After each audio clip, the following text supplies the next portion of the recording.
الحمد لله نحمده ونستعينه ونستغفره ونؤمن به ونتوكل عليه ونعوذ بالله من شرور أنفسنا ومن سيئات أعمالنا من يهده الله فلا مضل له ومن يضلل فلا هادي له وأشهد أن لا إله إلا الله وحده لا شريك له وأشهد أن محمدا عبده ورسوله أما بعد فإن خير الحديث كتاب الله وخير الهدي هدي محمد صلى الله عليه وسلم وشر الأمور محدثاتها وكل محدثة بدعة وكل بدعة ضلالة وكل ضلالة في النار.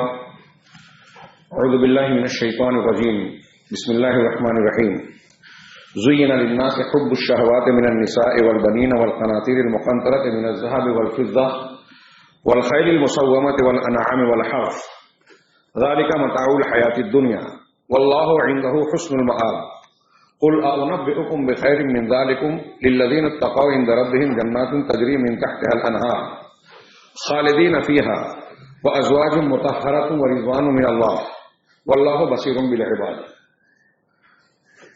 محترم حضرین، آج ہم اپنے درمیان لوگوں کی بات چیت، ان کی پسند ناپسند اور ان کے مزاج کا مطالعہ کریں، غور کریں، تو ایک چیز نظر آتی ہے کہ جس طرح غیر مسلموں کے ذہن و دماغ پر مادہ پرستی کا غلبہ ہے اور وہ چونکہ آخرت پر اللہ تبارک و تعالیٰ کے ثواب و عذاب پر ایمان نہیں رکھتے اس دنیا کے بعد والی دنیا کے تعلق سے، اس لیے ان کی نظر میں یہ دنیا کی زندگی ہی سب کچھ ہے، اور اس کا ایک فطری نتیجہ اور اثر یہ نظر آتا ہے کہ ان کے نزدیک دنیا کی کامیابی اور دنیا کی ترقی ہی اصل زندگی کا مقصد قرار پاتا ہے. خطیب کی طرف دیکھنا چاہیے، سب لوگ ادھر دیکھ رہے ہیں. اگر جمعہ کے خطبے میں یہاں تک امام بخاری نے کہا کہ اگر کوئی امام سے دور راستے پہ ہے تو وہ خطیب کی طرف رخ کر لے. تو میں عرض کر رہا تھا کہ اللہ تبارک و تعالیٰ نے ہم کو اور آپ کو ایک مقصد کے تحت پیدا کیا. آج کے ذہن و دماغ کا ہم مطالعہ کرتے ہیں، اپنا جائزہ لیتے ہیں، تو نظر یہ آتا ہے کہ کسی سے آپ خیریت پوچھیں، اس کے حال احوال دریافت کریں. اگر اس کے یہ کاروبار اور دھندا اچھا چل رہا ہے، کوئی اعلیٰ منصب اور ڈگری عہدہ مل گیا ہے، ذریعہ معاش کوئی مضبوط حاصل ہو چکا ہے، تو وہ اس طرح سے بیان کرے گا کہ ارے بڑے مزے میں زندگی کا مسئلہ حل ہو گیا، اولاد کی فلاں فلاں سرکاری نوکری لگ گئی ہے یا اس کو فیکٹری یا کارخانہ لگا کے دے دیا ہے، کوئی ٹینشن اور کوئی مسئلہ نہیں ہے. گویا ہمارا بین السطور میں یہ جواب بتاتا ہے کہ ہمارے نزدیک بھی اصل مطمع نظر مقصود حیات دنیا کی زندگی کی ترقی ہے. اور ہر طرف آپ دیکھیں، کسی فرد سے پوچھیں، خاندان کے اعتبار سے، سماج اور معاشرے کے اعتبار سے، جو بھی اکائیاں ہیں ملک اور حکومت کی سطح پر، ہر طرف آج ترقی کی رٹ سنائی دیتی ہے کہ ہمیں ترقی حاصل کرنی ہے. ترقی کا معیار کیا ہے؟ کس کو ترقی کہتے ہیں؟ کہ ایک آدمی دنیا کی زندگی کو زیادہ سے زیادہ اپنے دامن میں سمیٹے. یہاں کی نعمتیں، دولت، اچھی سے اچھی نوکری، اچھا سے اچھا منصب حاصل کر لے، یہ ترقی ہے. ایک بڑی ڈگری والا بڑا عہدہ پا لیتا ہے یا بڑا ملازم بن جاتا ہے، یہ ترقی ہے. اور ترقی کا معیار آج دنیا میں اس بنیاد پر طے ہوتا ہے کہ کسی ملک میں فی کس آمدنی کتنی ہے، ایک آدمی کی اوسط آمدنی کتنی ہے. اب وہ آمدنی اتنی ہے تو وہ آدمی ترقی یافتہ ہے. اس ملک کے اتنے پرسنٹ لوگوں کی اتنی آمدنی ہے تو وہ ملک ترقی یافتہ ہے. اس ملک کی تہذیب و تمدن حضارت پوری دنیا میں غلبہ پا رہی ہے، اس کا زیادہ چل رہا ہے، بینک کی بنیاد پر یا کسی بنیاد پر لوگ اس سے قرض لے رہے ہیں، تو وہ ملک ترقی یافتہ ہے.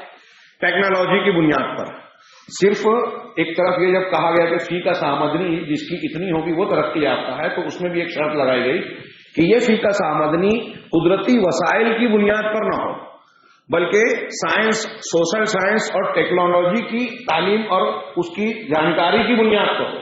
اس لیے سعودی عرب، کویت، عرب ممالک جہاں قدرتی دولت کی بنیاد پر لوگوں کی آمدنی چاہے بہت کچھ ہو، ان کے پاس پیسے بہت ہوں، وہ ترقی یافتہ نہیں ہے. ترقی یافتہ وہ ممالک ہے جن کی آمدنی بھی زیادہ ہو اور وہاں سائنس اور ٹیکنالوجی کے علوم پائے جاتے ہوں. تو اب جو جتنا کما رہا ہے، جس کی جتنی پراپرٹی ہے، وہ اتنا زیادہ ترقی یافتہ ہے. اور اسی دوڑ میں سارے لوگ لگے ہوئے ہیں، فرد کی بنیاد پہ، گھر خاندان کی بنیاد پہ کہیے، سماج اور معاشرے کی بنیاد پہ کہیے، ملک اور حکومت کی بنیاد پر کہیے، ہر جگہ معیار یہی ہے کہ ترقی حاصل ہو جائے، دنیا کی ترقی، ہم کامیاب ہو جائیں. کیا ایک بندہ مومن یا کو اسلام یہی نقطہ نظر دیتا ہے؟ ہرگز نہیں. میں نے ایک آیت پڑھی، اللہ تبارک و تعالیٰ نے انسانی مزاج بتایا. اس سے پہلے چند آیتیں سورہ آل عمران کی ایک مختصر سی آیت کا ٹکڑا ہے. اللہ تبارک و تعالیٰ نے فرمایا فَمَنْ زُحْزِحَ عَنِ النَّارِ وَأُدْخِلَ الْجَنَّةَ فَقَدْ فَازَ، کہ جو شخص آتش جہنم سے دور کر دیا گیا، بچا لیا گیا اور جنت میں داخل کر دیا گیا، فقط فاز، تو وہ کامیاب ہو گیا. قرآن کی یہ آیت کامیابی کا معیار قرار دے رہی ہے کہ جہنم سے آدمی بچ جائے اور جنت کو حاصل کر لے. ہم جب یہ سنتے ہیں تو اب ایسا ہو گیا ہے کہ ایک تصوراتی اور خیالی چیز ہے، سن لیا اور گزر گئے، خاص موقعوں پہ جنت و جہنم کا ہم نے خیال کر لیا بس.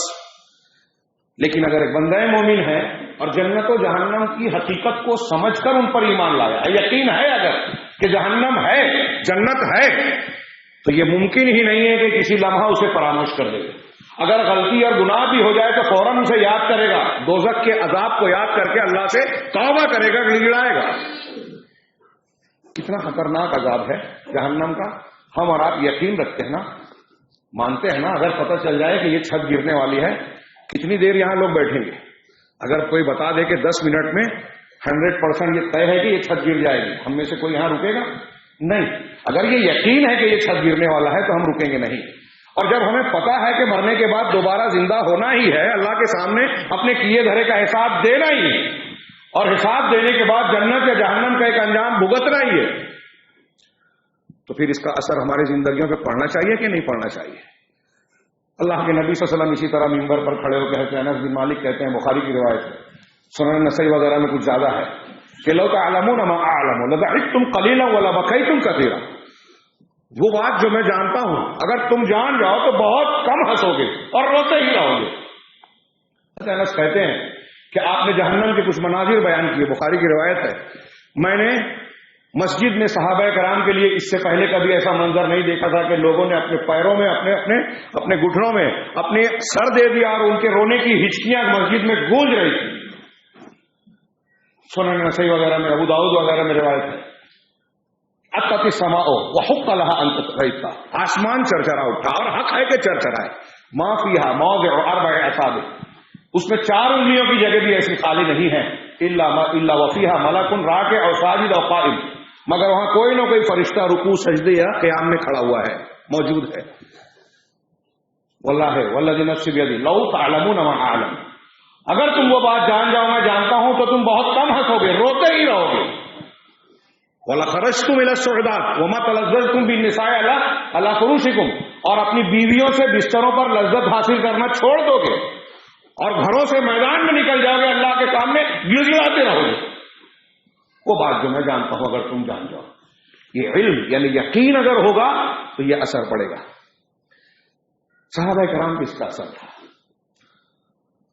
جہنم کا سب سے ہلکا موضوع سے میں ہٹ جاؤں گا، اگر تفصیل میں گیا بہت محدود وقت ہوتا ہے، اس لیے صرف ایک چیز صحیح بخاری اور مسلم کی حدیث صحیح مسلم کے الفاظ میں مجھے ایک روایت کے الفاظ یوں یاد.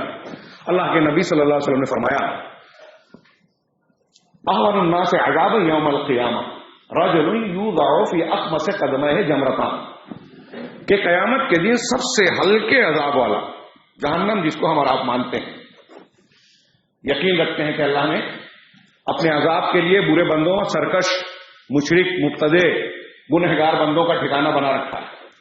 اللہ کے رسول نے فرمایا کہ احون الناس عذابا یوم القیامہ، قیامت کے دن سب سے ہلکے عذاب والا آدمی وہ ہوگا، وہ آدمی یوضع فی اخمص قدمہ، جس کے دونوں قدم کے نیچے، تالو کے نیچے جو ہے جمرتان، دو آگ کے شعلے، بعض روایتوں میں دو آگ کی جوتیاں پہنائی جائیں گی. یغلی بہما دماغو، اس کی تپش سے، آگ کی تیزی سے اس کے دماغ کی ہڈیاں کھولے گی. وہاں تو موت نہیں آئے گی، قرآن نے کئی جگہ کہا وَيَأْتِيهِ الْمَوْتُ مِنْ كُلِّ مَكَانٍ وَمَا هُوَ بِمَيِّتٍ، موت ہر طرف سے آئے گی. امام قتادہ وغیرہ تفسیر میں اس آیت کو کہتے ہیں سورہ ابراہیم کی آیت ہے کہ اس کے بال سے جتنے مسامات ہیں ہر جگہ سے، اوپر نیچے دائیں بائیں صرف نہیں، جسم کے ہر حصے سے موت آئے گی، لیکن وہ مرے گا نہیں. موت کو پکارے گا، موت نہیں آئے گی. اس کا دماغ کی ہڈیاں کھولے گی. یغلی بہما دماغو یرا انہ اشد الناس عذاب، وہ ایسا سمجھے گا کہ وہ جہنم میں سب سے سخت عذاب والا ہے، وہ احنہ عذاب، حالانکہ وہ سب سے ہلکے عذاب والا ہوگا. کوئی ضعیف روایت نہیں ہے. تصور کیجئے تھوڑی دیر کے لیے، اگر ہمارا یہ یقین ہوگا تو ہمارے سامنے ایک انسان کے سامنے یہ صرف ایک روایت میں نے جو پیش کی، اس کے بارے میں قرآن اور حدیث کی جو دوسری تفصیلات اور نصوص آئے ہوئے ہیں اسے سنے تو ہماری نیندیں حرام ہو جائے اگر یقین ہو تو، جیسے صحابہ کرام کا معاملہ ہوتا تھا. یہ آیتیں پڑھ کر ان پر غشی طاری ہو جاتی تھی. عمر فاروق ان عذاب ربک لواقع کے مغرب کی نماز میں پڑھ رہے والطور و کتاب مستور، اور آگے پڑھا جب ان عذاب ربک لواقع، تمہارے رب کا عذاب آنے والا ہے، واقع ہو کر رہے گا. کئی مرتبہ پڑھا، بیمار پڑ گئے، اتنے پڑ گئے کہ لوگ عیادت کے لیے آ رہے ہیں. یقین تھا نا. ہم پر فرق نہیں پڑتا. میں نے ابھی کئی جگہ بیان کیا. علامہ ابن قیم کہتے ہیں کہ دلوں کی بیماریاں کئی ہوتی ہیں، اس میں سب سے سخت بیماری یہ ہے کہ دل سخت ہو جائے. قساوت قلبی جس کو کہتے ہیں، قرآن میں قساوت کہا گیا. دل سخت ہونے کا مطلب یہ کہ نصیحت اثر نہیں کرے. جنت جہنم کا ذکر سن رہے ہیں، قرآن حدیث سن رہے ہیں، عذاب اور ثواب کی باتیں، ہمارے اندر کوئی فرق نہیں پڑتا. ہمارے دلوں کو اس طرح جھنجھوڑتے نہیں یہ چیزیں جیسے صحابہ کرام کو جھنجھوڑتی تھی یا اہل ایمان کو جھنجھوڑنی چاہیے. یہ دل کی سب سے بڑی بیماری ہے اور ہم اس کا شکار ہیں. ابھی میں جو باتیں بیان کر رہا ہوں یہاں میں سمجھتا ہوں سبھی یہ کہیں گے کہ ہمیں معلوم ہے مولوی صاحب کوئی نئی بات نہیں کہہ رہے، لیکن میں یہ مانتا ہوں کہ ہم نہیں جانتے، ہم نہیں مانتے. ہم کو انفارمیشن، معلومات ہے، لیکن یہ معلومات ہمارے لیے فائدہ مند نہیں ہے اگر ہمارے دلوں پہ اس کا اثر نہیں ہے. سب سے آخری، یہ سب سے ہلکے عذاب والا، وہ حدیث بھی یاد رکھیے کہ صرف ایک غوطہ دیا جائے گا جہنم میں اس شخص کو دنیا میں جس نے دکھ دیکھا نہیں ہوگا، اور پوچھا جائے گا کہ تم نے کتنا دکھ سہا، تو کہے گا کہ دکھ کیا ہے مجھے پتہ ہی، سکھ کیا ہے مجھے پتہ ہی. جس نے دکھ دیکھا نہیں ہوگا ایک غوطے میں کہے گا سکھ مجھے پتہ نہیں. دنیا میں دکھوں کو جھیلنے والا ایک غوطہ جنت میں پائے گا اور کہے گا کہ مجھے دکھ پتہ ہی نہیں ہے. کیسی جنت اور کیسے. صحیح مسلم اور بخاری میں لمبی حدیث ہے کہ سب سے آخری شخص جو جہنم سے نکالا جائے گا اور جنت میں ڈالا جائے گا، سب سے آخری میں ڈالا جائے گا، اور وہ سب سے ہلکے درجے کا جنتی ہوگا. یہ ترجمۃ الباب قائم کیا امام نووی نے امام صحیح مسلم کی حدیث پر جو میں نے ترجمہ کیا آپ کے سامنے. سب سے آخری جہنم سے نکلنے والا، سب سے آخری جنت میں جانے والا، اور سب سے ہلکے درجے کا جنتی. اس کی لمبی تفصیل ہے، وہ پیش نہیں کر سکتا. جہنم میں ہوگا، اللہ تعالیٰ سے بار بار درخواست کرے گا کہ جتنے ایمان والے تھے پروردگار صاحب نکال لیے گا، میں اکیلا بچاؤں، اب مجھے کم سے کم جنت مت دے اور دوسری نعمتیں نہ دے، جہنم سے نکال دے بس. اللہ تعالیٰ کہے گا اور تو کچھ نہیں مانگے گا نا. وعدہ وعید ہوگا، لمبی روایت ہے. اس کو نکال کے جنت کے جہنم کے دہانے پہ رکھا جائے گا. پھر وہ کہے گا کہ مجھ کو نکال دیا، یہ منظر بہت برا لگ رہا ہے، اب اس سے گھما دے. پھر وہی عہد و پیمان ہوگا کہ اب اس کے بعد کچھ نہیں مانے گا. پھر کہے گا کہ وہ سامنے درخت نظر آ رہا ہے، وہاں کر دے، جہنم کی تپش مجھے محسوس ہو رہی ہے، وہ بھی مان لیا جائے گا. کرتے کرتے جنت کے دروازے پر آ جائے گا. اور اخیر میں کہے گا کہ پروردگار تو نے مجھے نکالا، دور کیا، جنت کے دروازے پر لے، بس آخری بار یہ مانگ رہا ہوں کہ مجھے اس میں داخلہ دے دے۔ رب العالمین کہے گا تو کتنا بد عہد ہے، بار بار تو نے وعدہ کیا کہ اب کچھ نہیں مانگے گا اور اب یہ مانگ رہا ہے۔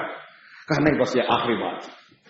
اللہ تعالیٰ اس سے کہے گا کہ اچھا ٹھیک ہے، جا تو جنت میں داخل ہو جائے۔ الگ الگ روایتوں میں الگ الگ الفاظ ہیں، وہ جائے گا اور واپس آئے گا، پروردگار وہ تو بھر گئی ہے، انہا ملآ، وہ تو بھری ہوئی ہے۔ اخذ الناس اخذاتہم، لوگوں نے اپنی اپنی جگہ اپنا اپنا حصہ لے لیا ہے، اب کوئی جگہ بچی نہیں ہے۔ اللہ تعالیٰ کہے گا کہ تو تمنا کر، اس میں بھی 2-3 الفاظ ہے روایتوں میں، تو تمنا کر۔ وہ تمنا کرے گا کہ مجھے ایسا مل جائے، ایسا مل جائے، ایسا مل جائے۔ بعض روایتوں میں کہ اللہ تعالیٰ کہے گا کہ دنیا میں فلاں بادشاہ کی جو سلطنت تھی اتنا چلے گا تجھے؟ کہاں رضی تو یار میں راضی ہوں۔ کہا اس کے اور مثل، اس کے مثل، اس کے مثل اور اس کے مثل اور 5ویں مرتبہ اللہ تعالیٰ کہے گا کہ اس کے جیسی اور دوں اور دوں اور دوں۔ 5ویں مرتبہ وہ کہے گا کہ رضی تو یار پروردگار میں راضی ہوں، بہت ہے۔ بعض روایتوں میں کہ جا تجھے دنیا اور دنیا کے اس سلطنت اور جو تمنا کیا اس کے 10 گنا تجھ کو دیا۔ تو کہے گا اتسخر بی وانت رب العالمین، کیا تو مجھ سے مذاق کر رہا ہے پروردگار جبکہ تو رب العالمین ہے؟ حضرت عبداللہ ابن مسعود صحیح مسلم کی روایت میں کہ ابن مسعود یہ بیان کرتے ہوئے ہنسنے لگے، ان کے دانت نظر آنے لگے، اور اپنے شاگردوں سے پوچھا کہ مجھ سے پوچھو میں کیوں ہنس رہا ہوں؟ کہا کیوں ہنس رہے ہیں؟ کہا اس لیے کہ رسول اللہ صلی اللہ علیہ وسلم ہنسے تھے، اور ہم نے رسول اللہ صلی اللہ علیہ وسلم سے پوچھا کہ کیوں ہنسے، تو کہا کہ اللہ تعالیٰ اس کے اس جواب پر ہنسے گا کہ تو مجھ سے مذاق کر رہا ہے جبکہ تو رب العالمین ہے۔ اللہ تعالیٰ کہے گا کہ میں مذاق نہیں کرتا، میں ہر چیز پر قادر ہوں، اور اسے اس تمنا یا بادشاہ کی جو سلطنت ہوگی اس کے 10 گنا زیادہ دے گا۔ اللہ کے رسول ہوگا کہ یہ سب سے ہلکے درجے کا جنتی ہوگا، اور یہ جب داخل ہوگا تو مسلم شریف کی ایک حدیث میں ہے کہ جب یہ داخل ہوگا تو اس کی 2 اپنے گھر جنت میں داخل ہوگا، 2 حوریں اس کے پاس آئے گی، اس کا استقبال کریں گی اور کہیں گی کہ تمام تعریف اللہ کے لیے جس نے ہمیں تمہارے لیے اور تم کو ہمارے لیے پیدا کیا۔ تو وہ جواب دے گا کہ اللہ تبارک و تعالیٰ نے مجھے وہ کچھ دیا ہے جو دنیا میں کسی اور کو نہیں دیا، کائنات میں کسی اور کو نہیں۔ یہ سب سے ہلکے درجے کا جنتی کہے گا کہ مجھے جو دیا ہے وہ کسی کو نہیں دیا، جیسے سب سے ہلکے درجے کا جہنمی سمجھے گا کہ مجھے سب سے سخت عذاب دیا جا رہا ہے۔ یہ جنت اور جہنم کا میں نے ہلکا سا تذکرہ کیا، اب اس کو سامنے رکھیے، اور اسلامی مزاج یہ جو اللہ تبارک و تعالیٰ نے ان آیتوں میں فرمایا، لا یستوی اصحاب الجنت اصحاب النار و اصحاب الجنہ، سورہ حشر کی مشہور آیت یاد ہوگی اکثر لوگوں کو، کہ اصحاب النار جہنم والے اور اصحاب الجنہ اور جنت والے، جہنمی اور جنتی یہ دونوں برابر نہیں ہو سکتے۔ اصحاب الجنت هم الفائزون، اصحاب الجنہ جنتی جو لوگ ہیں وہی کامیاب ہیں۔ اس لیے ہماری کامیابی کا معیار کیا بنا؟ دنیا کی ترقی نہیں، عہدہ نہیں، دولت پراپرٹی نہیں۔ ایک آدمی اگر دنیا میں جھوپڑے میں رہتا ہے، کبھی کبھی فاقے کر لیتا ہے، پریشانی میں مبتلا رہتا ہے، دکھ سکھ کے اونچ نیچ دیکھتا رہتا ہے، لیکن اگر وہ ایمان والا ہے، تقوی والا ہے، اللہ کا پسندیدہ بندہ ہے تو اللہ کے یہاں کامیاب ہے۔ ربا اشعث مدفوع بالابواب لو اقسم علی اللہ لابرہ، صحیح مسلم کی حدیث ہے۔ حضرت انس کہتے ہیں اللہ کے رسول فرمایا کہ کتنے ایسے لوگ ہیں جن کے بال بکھرے ہوئے ہیں، بدن غبار آلود ہے، ربا اشعث مدفوع بالابواب، دروازوں سے جنہیں دھکا دے کر بھگا دیا جائے، آپ کے دروازے پہ میرے دروازے پہ ہم کہیں چلے جائیں، دروازوں سے دھتکارا ہوا ہے، لو اقسم، لیکن اللہ کے نزدیک اس کا مقام مرتبہ عزت یہ ہے کہ اگر اس نے اللہ پر کوئی قسم کھا لی تو اللہ اس کی قسم کو پورا کر دے گا، اس کی قسم کو پورا کر دے گا۔ ہمارے یہاں معیار یہ ہے کہ وہ دروازے پہ کھڑے رہنے کے لائق نہیں ہے، اور اللہ کے یہاں مقام یہ ہے کہ اگر وہ کہہ دے کہ اللہ میں قسم دیتا ہوں ایسا ہو جائے، ایسا ہونا چاہیے، اللہ کی قسم ایسا ہوگا تو اللہ پورا کرے گا۔ صحیح مسلم کی حدیث۔ کامیابی کا معیار کیا ہوا؟ آج ہمارے یہاں ہوڑ لگی ہے ترقی، دنیا کما لے، اور جب مزاج میں یہ غلبہ آ گیا ہے مادہ پرستی کا تو ہماری زندگی کے ایک ایک معاملے پر اس کے اثرات نظر آتے ہیں۔ دنیا اور مادہ پرستی غلبہ آ گیا تو وہ ایک حدیث جس پر اللہ کے رسول نے فرمایا ہے کہ دنیا اس طرح ٹوٹ پڑے گی تم پر جس طرح دسترخوان پر بھوکے ٹوٹ پڑتے ہیں۔ کیا وجہ بتائی؟ تمہارے اندر وہن پیدا ہو جائے گا۔ وہن حب الدنیا و کراہیت الموت، دنیا کی محبت اور موت سے کراہیت. یہ ایک جملہ ایک کتاب ہے، اس کے اندر وہ ساری بیماریاں آ جائیں جو آج بیماریاں آ جاتی ہیں جو آج ہمارے یہاں پائی جاتی. جب ہم نے دنیا کو مقدم کر دیا، ہر چیز میں تعلیم کا مقصد ترقی، science, social science, doctor, engineer, scientist, اعلیٰ ڈگری، اس کے لیے ہم رشوت دے رہے ہیں، بڑی بڑی رقم دے رہے ہیں. یہ میرا بیٹا، میرا بھائی فلاں یہ اعلیٰ ڈگری حاصل کرے گا تو بڑی نوکری پائے گا. دنیا کی زندگی چند سالوں کی جو ہے اس کے لیے ہم کو اتنی فکر.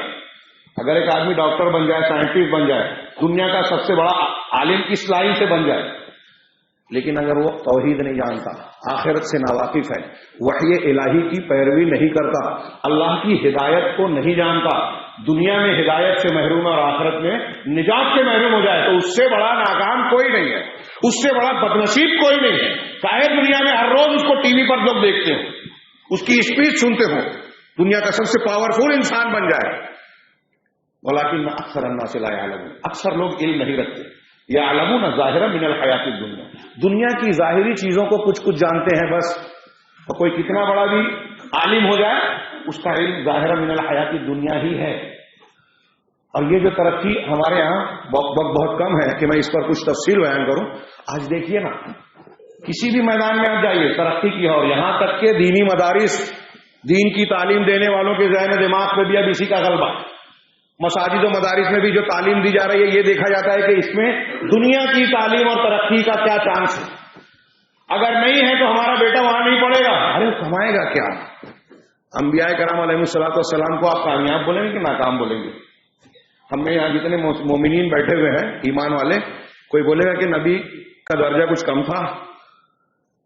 ہاں، جن انبیاء کرام علیہ الصلوۃ والسلام پر ہم ایمان رکھتے ہیں بحیثیت نبی کے، ان میں اکثریت ایسی ہے جن کو دنیا کی طاقت، قوت، سطوت، حکومت نہیں ملی. تو کیا وہ ناکام تھے؟ ہمارے ترقی کے معیار سے وہ پچھڑے ہوئے اور پسماندہ تھے. اور فرعون بہت ترقی یافتہ تھا، اس کے پاس بادشاہت تھی، حکومت تھی، اس کی فیکس آمدنی کا کوئی سوال ہی نہیں پیدا ہوتا، تو وہ بہت ترقی یافتہ تھا. عاد و سمود جو اپنے زمانے کے انتہائی ترقی یافتہ تھے، جن کے بارے میں خود قرآن نے ان کا قول لکھا ہے فَأَمَّا عَادٌ فَاسْتَكْبَرُوا فِي الْأَرْضِ، رہے عاد تو زمین میں انہوں نے استکبار کیا، اکڑ گئے، اپنے آپ کو بڑا سمجھا، بغیر حق کے ناحق اپنے آپ کو بڑا سمجھنے لگے. وَقَالُوا مَنْ أَشَدُّ مِنَّا قُوَّةً، اور کہنے لگے کہ ہم سے زیادہ طاقتور کون ہے، ہم سے زیادہ کون ہے زور آور. تو اللہ نے کہا اولم يروا ان اللہ الذي خلقهم هو اشد منهم قوة، کیا انہیں یہ بات نہیں سوجھی کہ اللہ تعالیٰ جس نے انہیں پیدا کیا وہ ان سے کہیں زیادہ قوت میں بڑا ہوا ہے؟ کیا اوقات ہے تمہاری؟ یہ آج نام نہاد طور پہ کسی کو سپر پاور کہہ رہے ہیں، ترقی یافتہ کہہ رہے ہیں. کہ ایک طرف اب ہمارے یہاں میں نے کہا کہ سائنس اور سوشل سائنس ہمارے تعلیمی مدارس اور اداروں میں اب دینی تعلیم کا بھی مقصد یہ بنتا جا رہا ہے کہ دنیا کی ترقی کا کیا چانس ہے، اس کے ساتھ یہ لگ جائے، اس کے ساتھ وہ لگ جائے، اس میں بھی ہم کو ہدایت مل جائے اور آخرت کی نجات مل جائے، یہ مقصود نہیں ہے. الٹا مزاج ہے بالکل. یہ اللہ تعالیٰ نے جو میں نے آیت پڑھی اس مزاج کو نقل کیا. زین للناس حب الشہوات من النساء والبنین والقناطیر المقنطرہ، کہ لوگوں کے لیے ان کی مرغوب چیزیں، منچاہی اور دل پسند، حب، محبوب، جو خواہشات کی مرغوب چیزیں ہیں، عورتیں جیسے عورتیں، اولاد، والقناطیر المقنطرہ من الذهب والفضہ، سونے اور چاندی کے ڈھیر خزانے، اور والخیل المسومہ، اور نشان زدہ عمدہ چیدہ قسم کے گھوڑے، والانعام، اور چوپائے، والحرث، اور کھیتی باڑی کی زمینیں. یہ مختلف علاقوں میں انسان کو ان چیزوں سے محبت ہوتی ہے. یہاں میں یہ کہہ دوں کہ فی نفس سے ہی دنیا میں تعلیم حاصل کرنا، ٹیکنالوجی اور اس میں ترقی کرنا، دولت کمانا، جائیداد کمانا، یہ فی نفس سے ہی برا نہیں ہے. میرا یہ مقصد نہیں ہے کہ یہ سب کچھ چھوڑ چھاڑ کے میں یہ دعوت دے رہا ہوں کہ ان کو چھوڑ دیا جائے، دنیا میں کمائی نہ کی جائے، دھندا کاروبار نہ کیا جائے، چھوڑ کے بیٹھ جائے. اللہ نے ہمیں تعلیم دی، ربنا آتنا فی الدنیا حسنہ، اے اللہ دنیا میں بھی حسنہ دے، دنیا کی بھی نعمت دے، اور فی الآخرۃ حسنہ، اور آخرت میں بھی حسنہ دے، وقنا عذاب النار، اور ہمیں جہنم کے عذاب سے بچا. یہ ہم کو دعا سکھائی، وَلَا تَنْسَ نَصِيبَكَ مِنَ الدُّنْيَا، دنیا میں اپنے حصے کو نہ بھولو، وَأَحْسِنْ كَمَا أَحْسَنَ اللَّهُ إِلَيْكَ، لیکن ویسے احسان کرو، بھلائیاں کرو جیسے اللہ نے تمہارے ساتھ احسان کیا. تو دنیا کو فراموش کرنے کی تعلیم ہم نہیں دے رہے ہیں، یہ معیار بتا رہے ہیں. بتانا یہ ہے کہ ہمارے نظر میں قابل ترجیح کیا ہے، اور اس ترجیح کی بنیاد پر ہمارا رویہ، ہمارا مزاج، چال چلن، طور طریقہ، ہماری زندگی کے نشیب و فراز، پسند ناپسند، اختیار اور کون سی چیز ہم اختیار کرتے ہیں، کس کو ریجیکٹ کرتے ہیں، یہ چیزیں طے ہوتی ہیں. یہ جو میں بیان کر رہا ہوں صرف حکایت نہیں ہے، اس کا ہماری زندگی پہ اثر ہے. اب جب ترقی کو ہم نے بنیاد بنا لیا، ان چیزوں کو بنیاد بنا لیا، تو نتیجہ کیا نکلا؟ صرف اشارہ کر رہا ہوں، وقت نہیں ہے. کیا نتیجہ نکلا کہ ترقی جب اہم ہے تو ٹھیک ہے، ترقی کے لیے سودی قرضہ لینا ہے. مولوی صاحب بتایا رہے، مولوی صاحب سے پوچھو گے تو ہر چیز کو حرام کر دیں گے، کاروبار بھی نہیں کر پائیں گے. چھوڑیے، لے لیجئے، بعد میں توبہ کر لیں گے، معاملہ کلیئر کر لیں گے. اگر مولوی علماء کی بات سنیں گے تو ہم ترقی نہیں کر سکتے، دین کے پیچھے چلیں گے تو ہم ترقی نہیں کر سکتے. سیاست میں ہے تو چلیے بھائی، گنپتی کے سامنے جا کے ہاتھ جوڑ لیے، آرتی اتار لیے، فلاں فلاں سرسوتی وندنا اور جھنڈے کو سلامی اور فلاں فلاں. مولوی صاحب منع کرتے ہیں، ارے وہ تو بولتے ہیں. ترقی کے راستے میں عقیدہ آیا، رد کر دیا. ترقی کے راستے میں سنت اور بدعت کا مسئلہ آیا، ارے کون ان چیزوں میں پڑے. ترقی کے راستے میں سود، فحاشی، زنا اور دوسری بہت ساری چیزیں آئی. کوئی بات نہیں، آج کا زمانہ ہے، چلتا ہے، ہماری بچیوں کو جانے دو، کوئی بات نہیں. کچھ بچیوں کا تو معاملہ ہوتا رہتا ہے، عمر ایسی ہے، اب وہ غیر مسلموں سے نکاح کر رہی ہیں، خبریں آ رہی ہیں، ہم کو کوئی فرق نہیں پڑ رہا. کیوں؟ ترقی کے پیچھے بھاگ رہے ہیں نا. بڑی اچھی ترقی ہے یہ میں نے اشارہ کیا ہے. کیا ترقی کے راستے میں اب ہمارے لیے وہی حکومت، وہی طریقہ صحیح ہے. جھوٹ بولنا پڑ رہا ہے، ٹھیک ہے، کاروبار کا فائدہ ہے، جھوٹ بولنے چل جائے گا، کیونکہ اہم وہ ہے نا، وہ نقصان نہیں ہونا چاہیے. اللہ کے یہاں پکڑ ہو جائے کوئی بات نہیں، یہاں نقصان نہ ہو. ترقی کو معیار بنانے کا نتیجہ یہ ہے. بیٹی کا رشتہ کرنا ہے، مولوی صاحب ہے، متقی پرہیزگار، ارے کیا اس کے تقوی سے ہماری بیٹی کا پیٹ بھرے گا؟ تقوی سے پیٹ بھرے گا؟ قرآن اور حدیث کی یہ ہمارے یہاں روحانیت کمزور ہو گئی مادہ پرستی کی وجہ سے. وَمَن يَتَّقِ اللَّهَ يَجْعَلْ لَهُ مَخْرَجًا وَيَرْزُقْهُ مِنْ حَيْثُ لَا يَحْتَسِبُ. وہ قرآن کہہ رہا ہے جس پر ہمارا ایمان ہے، لیکن ایمان نہیں ہے، مانتے ہی نہیں. ہم جب یہ کہتے ہیں کہ اس کے مولوی صاحب وہ فلاں نیک ہے، امام صاحب ہیں، وہ مسجد میں اذان دیتے ہیں، تو ہمارے یہاں حقیر ہے وہ، کیونکہ وہ ترقی کے معیار پر نہیں ہے، اس کو لڑکی نہیں دیں گے. قرآن کہتا ہے کہ جو اللہ کا تقوی اختیار کرے گا، اللہ تعالیٰ اس کو ہر مصیبت سے نکلنے کا راستہ دے گا. وَيَرْزُقْهُ مِنْ حَيْثُ لَا يَحْتَسِبُ، اور ایسے راستے سے، ایسی جگہ سے روزی دے گا جہاں سے وہ سوچ بھی نہیں سکتا. قرآن کہہ رہا ہے، ہم نہیں مانتے. قرآن حدیث کہتی ہے البیعان بالخیار ما لم یتفرقا، کہ اگر دو، آگے کی حدیث میں بخاری کی روایت ہے کہ اگر دو لین دین کرنے والے سچ بولتے ہیں، اپنے سامان کا عیب بتاتے ہیں، تو ان کی بے میں، ان کے سودے میں برکت ہوگی. اور اگر بیعت کو چھپاتے ہیں، دھوکہ دیتے ہیں، جھوٹ بولتے ہیں، تو ان کی برکت مٹا دی جائے گی. ہم کہتے ہیں بغیر جھوٹ بولے کما نہیں سکتے، ترقی نہیں کر سکتے. ترقی کو معیار بنایا ہدایت اور آخرت یا اللہ کے یہاں کامیابی کو معیار ہم نے نہیں بنایا، تو نتیجہ کیا نکل رہا ہے؟ کہاں جا رہا ہے؟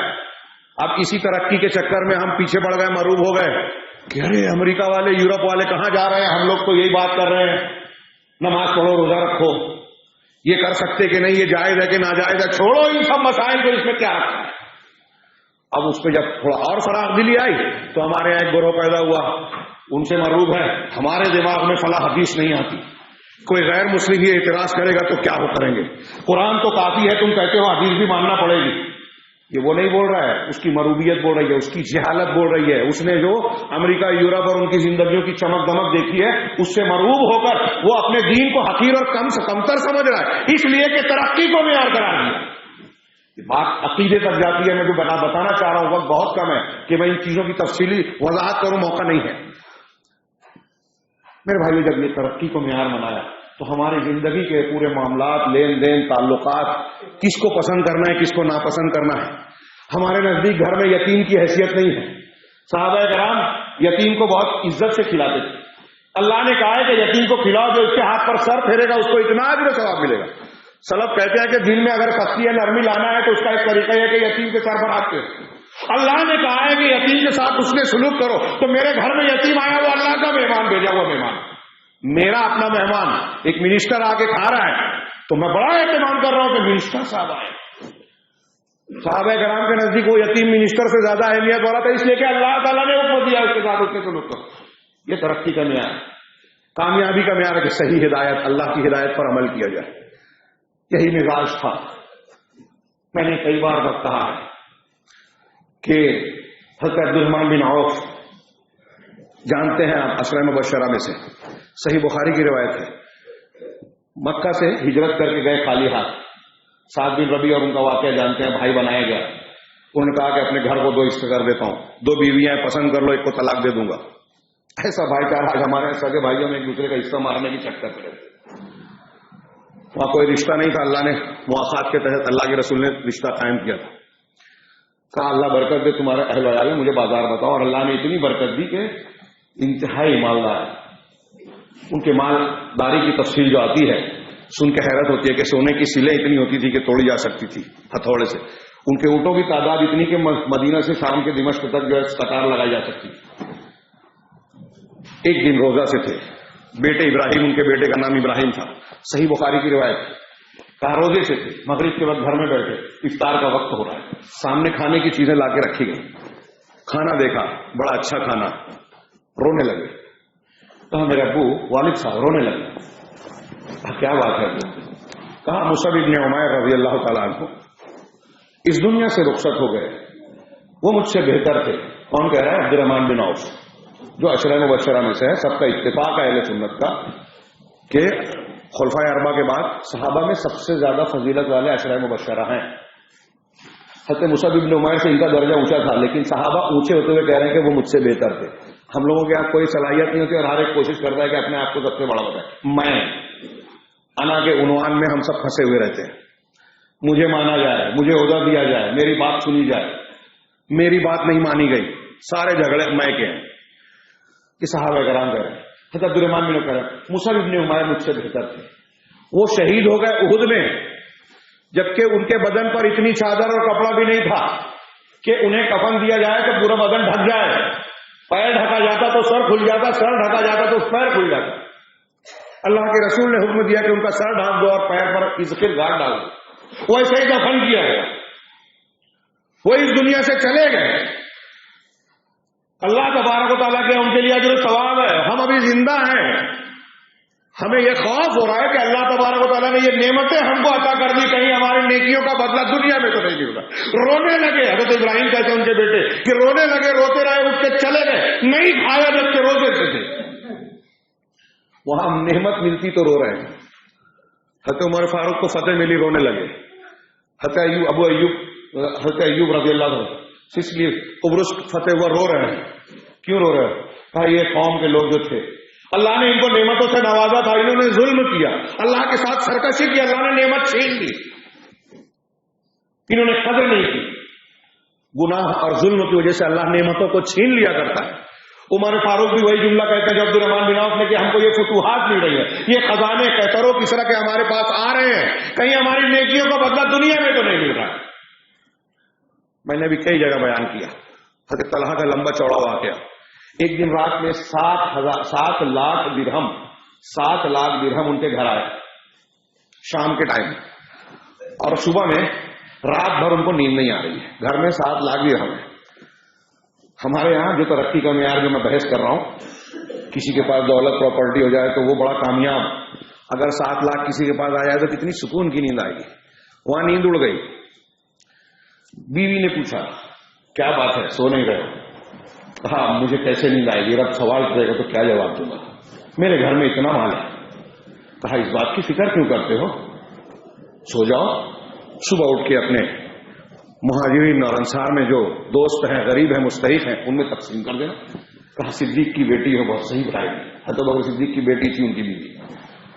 صبح ہوئی، انصار اور مہاجرین کے دوستوں کو بلایا، خاص طور سے اس میں غربا کو، یہ تم لے جاؤ، یہ تم لے جاؤ، یہ تم لے جاؤ. تقسیم کرتے رہے. بیوی نے آخر میں کہا کہ ہمارا بھی کچھ حصہ ہے اس مال میں کہ نہیں، ہم کو بھی کچھ ضرورت ہے. کہا پگلی پہلے کہنا چاہیے تھا نا. چند درہم بچے تھے، باقی سب تقسیم ہو گیا. میں یہاں تھوڑی دیر کے لیے بولتا ہوں، ہر شخص اپنے دل میں جھانک کر پوچھے کہ ہم میں سے کسی کے پاس یا ہمارے ارد گرد میں کسی کے پاس 7 لاکھ روپیہ شام میں آئے اور دوسرے دن وہ بانٹ دے گا، اور اگر کوئی بانٹ دے تو ہم کیا کہیں گے اسے؟ پاگل. کیا حضرت طلحہ کو ہم پاگل کہہ سکتے ہیں؟ آج ان کے دنیا نہیں تھی، گھر بار نہیں تھے، خواہشات نہیں تھی، ضروریات نہیں تھی. دولت پراپرٹی دنیا کی ضرورت ہے، بالکل صحیح ہے، لیکن ہمارا ایمان ہے اللہ نے موت و حیات کو کیوں پیدا کیا؟ تاکہ ہم کو آپ کو آزمائے. لیبلوکم ایکم احسن عملا. عمل کے اعتبار سے تم کون بہتر ہو، یہ اللہ تعالیٰ کا امتحان ہے. اور نتیجہ کہاں نکلنے والا ہے؟ جنت اور جہنم کی شکل میں آخرت کے بعد، حساب و کتاب کے بعد. اس کا یقین تھا. حضرت طلحہ کا یہ واقعہ، یہ ایک واقعہ کوئی ایک صحابی کا نہیں ہے. 7 لاکھ ایک دن میں بانٹ دیا.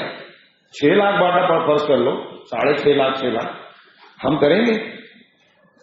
ہمارے یہاں یہ مزاج ہے یا ترقی کی جو میں بحث کر رہا ہوں، جو ہمارا عنوان ہے، اس کے تناظر میں غور کیجیے کہ کیا یہ معاملہ ہم سے ہوگا؟ سوال ہی پیدا نہیں. ہم ایسے آدمی کو بیوقوف سمجھیں گے کہ ارے آیا اڑا دیا، لیکن عقل مند وہ تھے کہ انہوں نے آیا سیو کیا قیامت کے لیے. اللہ تبارک و تعالیٰ اسے بڑھا کر دینے والا ہے. ام المومنین حضرت عائشہ کے بعد میرے معاویہ نے 1 لاکھ دینار بھیجا. لوگوں کو بلا کے تقسیم کرنے لگی. لونڈی کو کہا کہ تم اس کو فلاں کو گھر پہنچا دو، فلاں کے گھر پہنچا دو.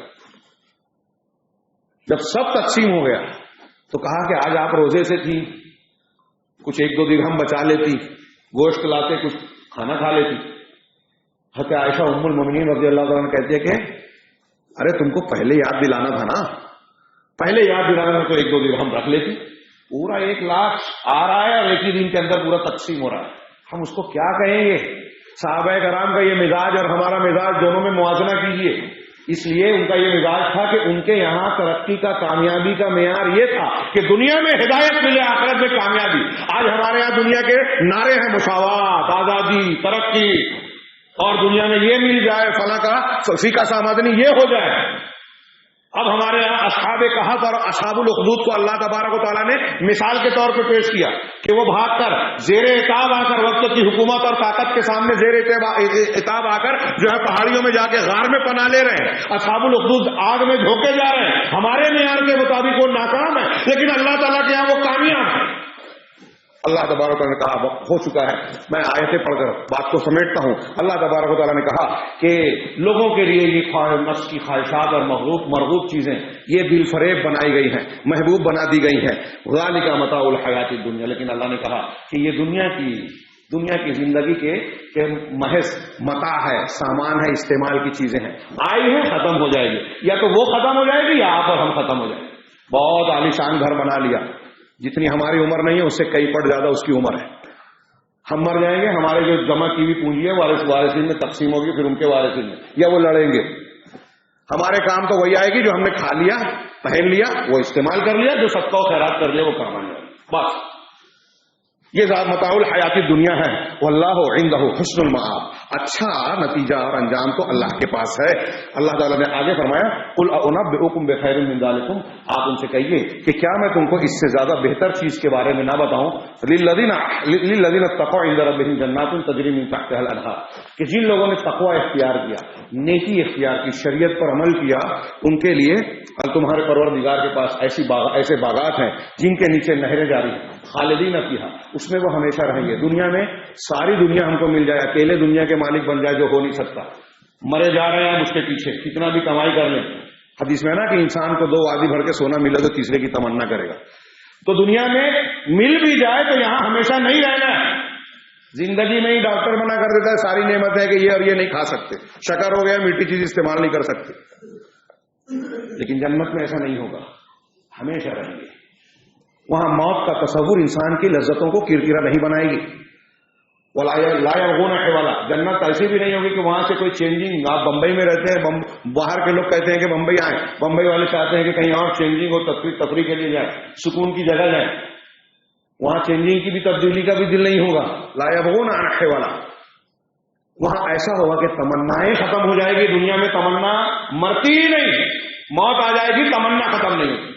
اور وہاں ایسا ہوگا کہ اللہ تعالیٰ پوچھے گا، آگے کی جملے میں بیان کرتا ہوں. اللہ تعالیٰ کہ اس میں وہ ہمیشہ رہیں گے. وہ ازواج مطہرہ، اور پاک صاف بیویاں ہوں گی.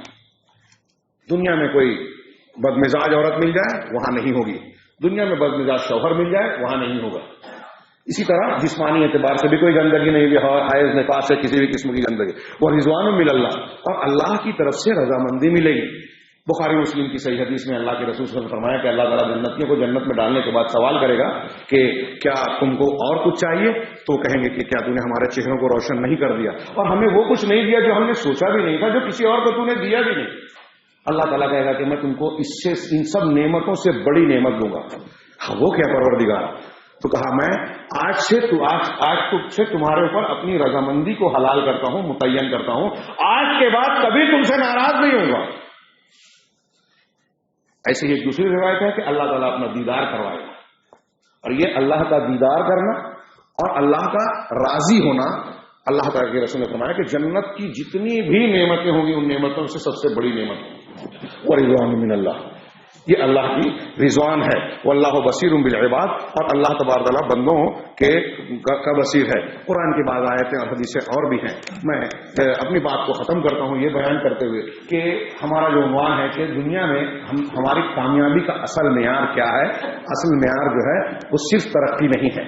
آپ دنیا کمائیں جائز ہے، بالکل جائز ہے، جائز طریقے سے شرعی دائرے میں رہ کر کمائیں، لیکن آپ نے دنیا کو اپنا مقصد حیات بنا لیا، ترقی کو اپنا اصل مطمح نظر بنا لیا، تو پھر آپ شریعت کو پامال کریں گے، دنیا دار بنیں گے، موت سے ڈریں گے، اور ساری خرابیاں پیدا ہوگی جو دنیا داری اور مادہ پرستی کی وجہ سے آتی ہے۔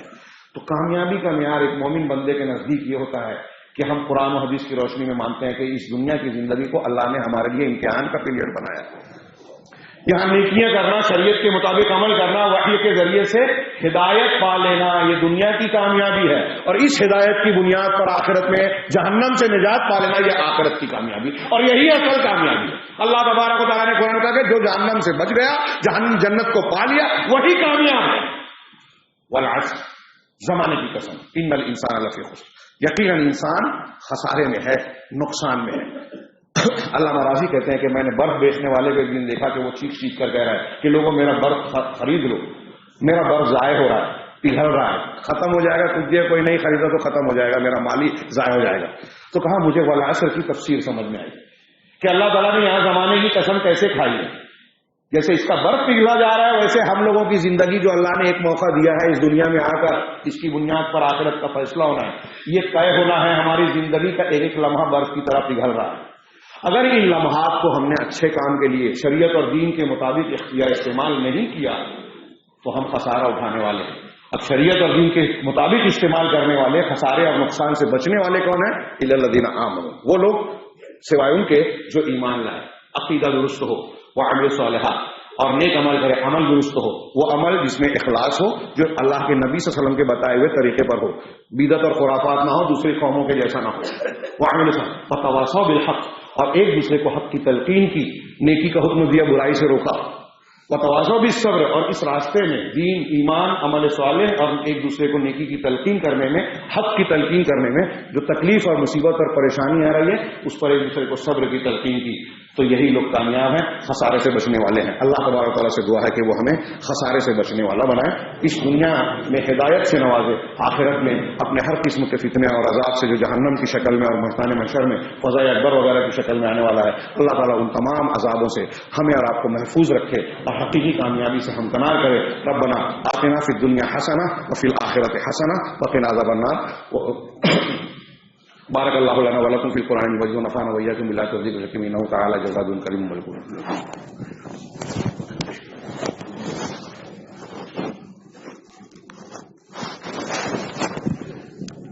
الحمد للہ نحمده ونستعینه ونستغفره ونؤمن به ونتوکل علیہ ونعوذ باللہ من شرور انفسنا ومن سیئات اعمالنا من يهده الله فلا مضل له ومن يضلل فلا هادي له واشهد ان لا اله الا الله وحده لا شريك له واشهد ان محمدا عبده ورسوله۔